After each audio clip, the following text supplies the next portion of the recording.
Welcome back to The Return with Josh and Maria Cribbs here on the Big Play Sports Network. Now, Josh. So let's hop into it. Hop right into it. Myles Garrett signs.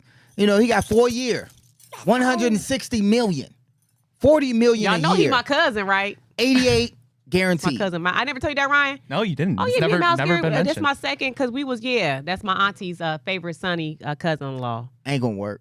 No? Ain't gonna work. We look alike, don't we? Nope. I got my little head, What was man. that face? 88 million Let's guaranteed. go. That's So what I'm talking about. let me just say this. Go ahead. I did say that Myles Garrett, we should max contract, fully guaranteed, do everything we can to get him back. Andrew Berry did say, man, we love him. We have no intentions in trading Myles. We said on this show, they don't have to do nothing. Ryan, you said that. They don't have to do nothing. Do we believe, and I'm going to lean on you for this, Ryan, because I feel like, money spoke.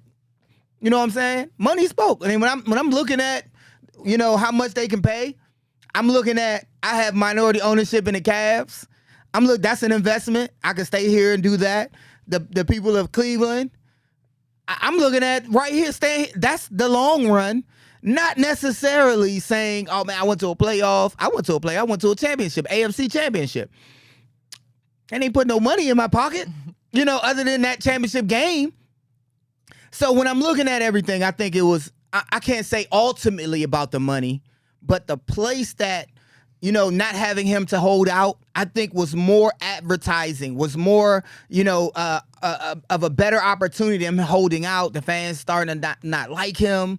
And then the market out there started to become a little saturated. I'm not sure how you feel about that because Bosa and all these guys were, on the free agent market. How do you feel? What do you feel was the determining factor in Myles Garrett making that decision? Well, I still think that Myles Garrett, everything he said was true. I still think that he meant what he said. He wanted to go to a contender. He wanted to go somewhere where he can see himself playing playoff football and hopefully eventually a Super Bowl. I think that was his mindset at the point. I think he realized maybe he overplayed his hand a little bit too much. He could go down the route of sitting out games possibly, but again, that affects his legacy. You want to be the greatest defensive end of all time. Well, that's hard to do if you're missing games, right? And then I think he realized, okay, I'm not going to be able to get what I want. The Browns are staying steadfast in their decision not to trade me. Maybe he didn't think that they would play ball that hard. And quite frankly, that's a credit to the Browns that they did and were able to get this done. So Myles came back to the Browns, and I assume that, I don't know what the initial offer was, if there was one, if they actually upped it a second offer to him to get to the $40 million annually, 122 guaranteed. And he realized, okay, I can get paid. Maybe the no trade clause was what made him end up signing the contract eventually. I don't know if that was part of the initial offer, if there was one, because that's huge. In 3 years, they can't just trade him like they could have this year. I think at the end of the day, I think it just all revolves back to he realized I can't get exactly what I want. Here's $40 million a year. I'm the highest paid non-quarterback in NFL history. Yes. Can't complain. Yes. Why would you complain? So, Ryan, did you think that because you want to be a contender? Right, I get that. But the money is like I told y'all money talks. And y'all was like, oh, no, he want to be a part of a winning organization. I said, man, you got to pay that, man. You right. You shut all that up. He did. He was going to get money regardless of where it went.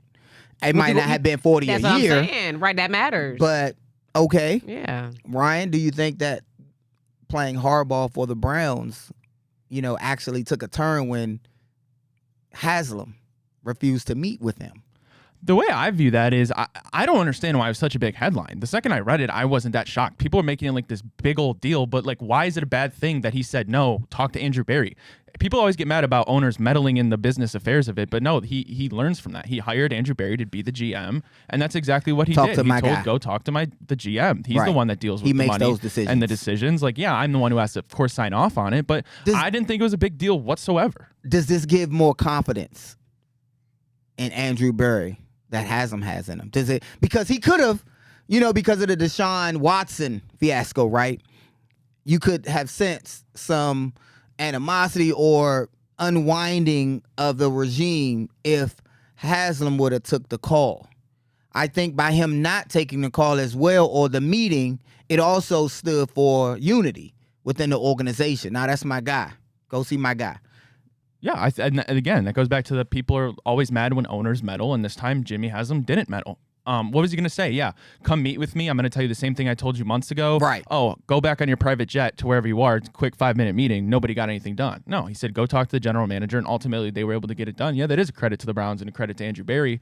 And Andrew Berry needed to get this done because, listen, he's not coaching, but he's general managing, for lack of a better verb, for his job. He needs Myles because you go out there, you put it on another 3-win season, which is very likely if you get rid of your best player. He'd be looking for a new job. I think everybody won in this situation.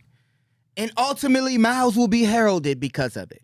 I think it's a win-win. Mm-hmm. You the highest paid non-quarterback, $40 million a year, $88 guaranteed, 122 guaranteed, 122 guaranteed. But I think he get like a bonus up front, like here you go, take this. So when it comes to the Haslam's getting all the backlash that they get, I don't think they really get a lot of backlash. You don't. Every time something goes wrong with the team, they try to insinuate that they're not serious Make about your point, being. but I think everybody gets backlash. The fact that they are willing to write the checks. Like, they try to do the right thing when Cleveland it came to Deshaun Watson. They didn't know it was going to pan out the way that it did. But I feel like the Haslam's are showing you we willing to write the checks. We trying to make this work, but things don't come out in our favor. Absolutely. I feel like with Myles Garrett, they're showing you that we care about this team. We want to win. We want to position ourselves to keep our players happy and to bring other players. Yes. I feel like paying Myles Garrett is a signal. Setting the bar with that is showing other players who may be looking like, I don't want to go to the Browns, because that is a thing. There's certain teams that some players don't want to go to. Correct. And I will confess the Browns is one of them. But maybe when they see that these players are getting taken care of, they're getting paid, they're like, all right, I'll come over there and see what's up with Cleveland. I like it. I love it. I love to see it. It's been like that. You had teams that didn't pay. The Browns are a team that's now being known as they play players. Yeah. They pay players. Yeah. Deshaun. I mean, you look back, Nick got offered another contract before his time. They were satisfied. Andrew Berry kind of started that. And when we talk about teams that don't, you could look at a franchise like Cowboys. They haven't paid a free agent over, I think, 6 or 8 million or whatever in the last 10 years. Something like that. But they're not paying players. They're not paying free agent players.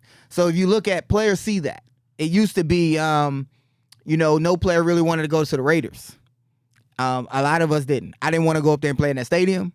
They needed a new facility. I mean, I didn't want to go there, and that was one of my first stops in free agency, just because they were paying people. They had to pay people to come there.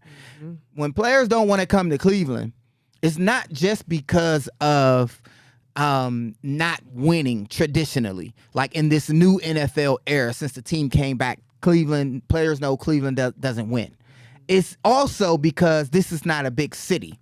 This is not New York or Miami. It's not like they're going to be like, I can have fun in the city, because they don't know of Cleveland yet. It's a stipulation on it. But you got to come to Cleveland and make it spicy. Like, come and add your draw to it. That's once you get here. Cleveland is once popping. you get here. Anytime we're on a major stage, we always be like, nah, Cleveland is like. We mess up.